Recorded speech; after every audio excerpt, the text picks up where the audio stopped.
सौंदर्यासाठी वरदान मानली गेलेली कोरफड, जी केसांसाठी तर उत्तम असतेच, पण त्वचेसाठी सुद्धा गुणकारी असते. अनेकही इतर औषधी उपयोग या कोरफडीचे असतात आणि म्हणूनच हल्ली सगळ्या घरांमध्ये ही कोरफड घरात लावली जाते.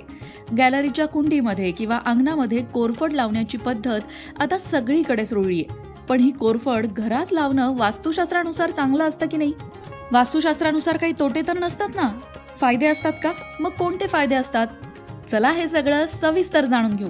पण त्याआधी चॅनलला सबस्क्राईब करा. फेसबुकवरनं व्हिडिओ बघताय? अहो मग फेसबुक पेजला फॉलो करा. चला तर आता सुरुवात करूया वास्तुशास्त्र कोरफडीबद्दल काय म्हणतंय ते जाणून घ्यायला. वास्तुशास्त्रात प्रत्येक गोष्टीत विशेष ऊर्जा असते असं सांगितलं जातं. वास्तूनुसार केवळ घरात ठेवलेल्या वस्तूच नाही तर झाडं, वनस्पतींमध्ये सुद्धा एक प्रकारची ऊर्जा असते. कधी ती ऊर्जा सकारात्मक असते तर कधी नकारात्मक. कोरफड फक्त आरोग्यासाठीच फायदेशीर आहे असं नाही, तर वास्तूमध्ये सुद्धा त्याचे विशेष लाभ आहेत.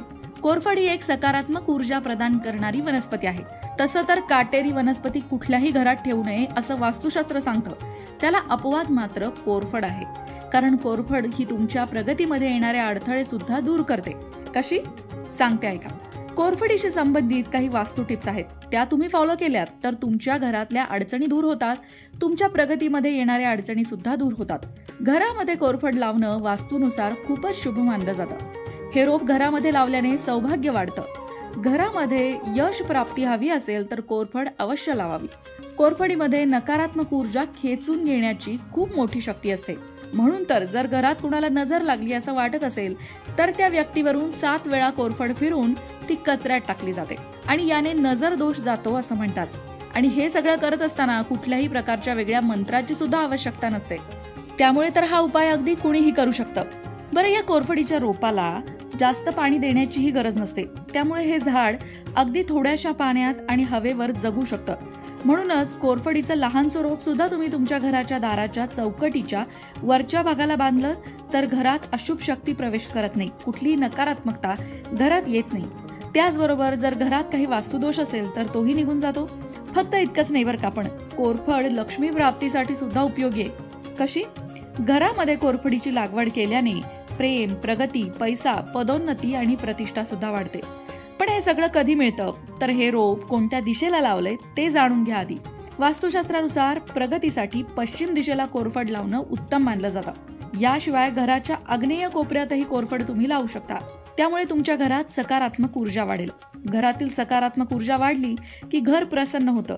घर प्रसन्न झालं की घरातल्यांची मनं प्रसन्न होतात आणि प्रसन्न मनामध्ये, प्रसन्न घरामध्ये माता लक्ष्मीचा वास असतो. त्याचबरोबर घरातलं वातावरण सुंदर आणि सकारात्मक बनलं तर आपलं आयुष्यही सुंदर बनतं. कोरफड घरामध्ये लावल्याने घरातील सदस्यांमध्ये परस्पर शांती राहते, प्रेम राहतं. कोरफड लावल्याने घरात धनाची आवक टिकून राहते. कोरफडीच्या वापराने आरोग्यही चांगलं राहतं. ही वनस्पती पूर्व दिशेला लावल्याने मनाला शांती मिळते. कोरफड घराच्या उत्तर पश्चिम कोपऱ्यापासून मात्र दूर ठेवा बरं का. म्हणजे घराच्या उत्तर पश्चिम कोपऱ्यात लावू नका, त्यामुळे त्याचे अशुभ परिणाम होऊ शकतात. घराच्या बाल्कनीत किंवा बागेत कोरफडीचा गर ठेवणं वास्तुशास्त्रानुसार चांगलं असतं. त्याचा वापर केल्याने नकारात्मकता निघून जाते. कोरफड हे धन आणि समृद्धीचं प्रतीक मानलं जातं. त्याचा वापर केल्यास आर्थिक स्थैर्य येतं. कोरफड वनस्पतीच्या काळजीमध्ये सर्वात महत्वाची गोष्ट म्हणजे आपण त्याला आवश्यकतेपेक्षा पाणी देऊ नका. या झाडांना फारच कमी पाणी लागतं. जास्त पाणी दिल्याने याची पानं पिवळी पडतात आणि रोपाची व्यवस्थित वाढ होत नाही. मित्रांनो, कोरफडीचं रोप घरात लावल्यामुळे, अंगणात लावल्यामुळे काय काय फायदे होतात वास्तुशास्त्रानुसार ते आपण जाणून घेतलं. पण आरोग्याला सुद्धा कोरफडीचे असंख्य फायदे आहेत हे सगळ्यांना माहिती आहे. पण ते फायदे नेमके कोणते आहेत याबद्दल मात्र तुम्हाला नक्कीच माहीत नसेल तर ते आता जाणून घेऊ. कोरफडीच्या गराचं नियमित पण मर्यादित, बरं का, नियमित शब्द महत्वाचा आहे आणि मर्यादित शब्द सुद्धा. म्हणजे अगदी थोड्या प्रमाणात रोज जर सेवन केलं ना तर डायबेटीज, हाय कोलेस्टेरॉल, हायपरटेन्शन सारख्या गंभीर आजारांचा सामना करण्याची वेळ येत नाही. पण मघाशी म्हटलं तसं या गराचं नियमित आणि मर्यादित, म्हणजे अगदी खूप घेतलाय आणि खाल्लाय असं न करता अगदी थोड्या प्रमाणामध्ये रोज सेवन केल्यास हा लाभ होतो. कोरफडीच्या रसामध्ये vitamin A, vitamin C, vitamin B12 या सगळ्यासोबत फॉलिक ॲसिड हे महत्त्वाचे घटक असतात जे आपल्या शरीरासाठी प्रचंड गरजेचे असतात. त्याचबरोबर मॅग्नेशियम, झिंक, लोह, कॅल्शियम, पोटॅशियम हे सगळं एका त्या कोरफडीच्या पानामध्ये असतं. म्हणजेच रोज कोरफड सेवन करणं हे आपल्यासाठी किती फायद्याचं ठरेल याचा अंदाज तुम्हाला आला असेल. अहो, अनेक प्रकारचे त्वचा विकार, रक्तविकार कमी होण्यास कोरफडीमुळे मदत होते. जळणं असेल, भाजणं असेल, आग होणं असेल, पित्त होणं असेल, या सगळ्या प्रकारच्या विकारांवर कोरफड उपयुक्त ठरते.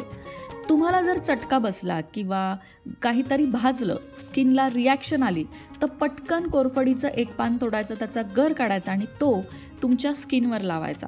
थंडावा मिळतो आणि स्किनवर आलेले रॅशेस कमी होतात. इतकंच नाही तर कोरफडीच्या गरामध्ये ऑलिव्ह ऑइल टाकून ते त्वचेला लावल्यास काळेपणा कमी होतो, सुरकुत्या कमी होतात. पिंपल्सवर सुद्धा हे औषध उपयोगी ठरतं आणि सनबर्न सारख्या समस्या म्हणजे उन्हाने जे त्वचा काळवंटते त्यावर सुद्धा कोरफडीचा हा गर अत्यंत उपयोगी ठरतो. आणि कोरफडीचा सगळ्यात महत्त्वाचा उपयोग जो सगळ्यांना माहिती आहे की तो केसांचं आरोग्य सुधारण्यासाठी होणारा उपयोग. म्हणून तर केसांच्या संदर्भात जी प्रोडक्ट असतात त्यामध्ये कोरफड असल्याचा दावा केला जातो. ताजा कोरफडीचा गर जर तुम्ही केसांना लावला तर केस गळती थांबते, केस दाट होतात, मजबूत होतात.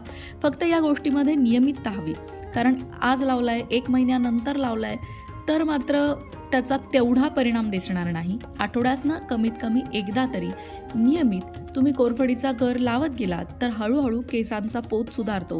केसांमध्ये झालेली सुधारणा तुम्हाला जाणवते. कोरफडीचा रस केसांना लावल्यामुळे केसातील कोंडा सुद्धा कमी होतो. आठवड्यातून कमीत कमी 2 ते 3 वेळा कोमट खोबरेल तेलामध्ये कोरफडीचा रस घालून तो केसांच्या मुळांना लावल्यास केसांचे आरोग्य सुधारण्यास मदत होते. मग मंडळी, आता तुमच्या लक्षात आलं असेल की कोरफडीचं रोप लावणं हे तुमच्या वास्तुशास्त्राच्या दृष्टीने तर महत्त्वाचं आहे, पण तुमच्या आरोग्याच्या दृष्टीने सुद्धा फायदा करून देणारं आहे. तर मंडळी, अशा या कोरफडीचे आरोग्यासाठी असंख्य फायदे आहेत. परंतु ज्यांना गंभीर आजार आहेत त्यांनी कोरफडीचं सेवन करण्याआधी आयुर्वेदिक तज्ज्ञ डॉक्टरांचा सल्ला नक्की घ्यावा. कोरफडीला संस्कृतमध्ये घृतकुमारी म्हणतात आणि इंग्लिशमध्ये ॲलोवेरा म्हणतात. अशी ही बहुगुणी असणारी कोरफड तुमच्याकडे नसेल तर तुम्ही ती नक्की तुमच्या कुंडीमध्ये लावा आणि त्याचा उपयोग सुद्धा करा. बऱ्याच जणांकडे कुंडीत कोरफड असते खरी, पण त्यांना त्याचे उपयोग नीट माहीत नसल्यामुळे ते त्याचा उपयोग करताना दिसत नाही. तर कोरफडीचे उपयोग भरपूर आहेत, त्याचा लाभ नक्की करून घ्या. मग तुमच्याकडे कोरफड आहे की नाही कमेंट करून नक्की सांगा. मंडळी, वास्तुशास्त्र, ज्योतिषशास्त्र, अंकशास्त्र यासारख्या विषयांवर तुमच्या मनात काही शंका असतील तर त्या कमेंट बॉक्समध्ये नक्की विचारा. तुमच्या प्रश्नांची उत्तरं घेऊन येण्याचा प्रयत्न आम्ही नक्कीच करू. त्याचबरोबर आणखीन कोणत्या विषयांवरचे व्हिडिओ तुम्हाला ऐकायला आवडतील ते सुद्धा कमेंट करून सांगा. म्हणजे तुम्हाला हव्या असणाऱ्या विषयांवर सुद्धा व्हिडिओ घेऊन आम्ही येऊ. ज्योतिषशास्त्र, अंकशास्त्र, वास्तुशास्त्र यांसारख्या विषयांवरचं योग्य मार्गदर्शन तुमच्यापर्यंत पोहोचवण्याचा आमचा हा प्रयत्न आहे. तेव्हा तुमच्या शंका कमेंट बॉक्समध्ये नक्की विचारा. अशाच प्रकारच्या माहितीपूर्ण व्हिडिओंसाठी लोकमत भक्ती चॅनलला सबस्क्राईब करा आणि बेल आयकॉनवर सुद्धा क्लिक करा, म्हणजे आमच्या नवनवीन व्हिडिओचं नोटिफिकेशन तुम्हाला मिळत राहील. तसंच योग्य आध्यात्मिक मार्गदर्शनासाठी लोकमत भक्तीच्या फेसबुक पेजला फॉलो करायला विसरू नका.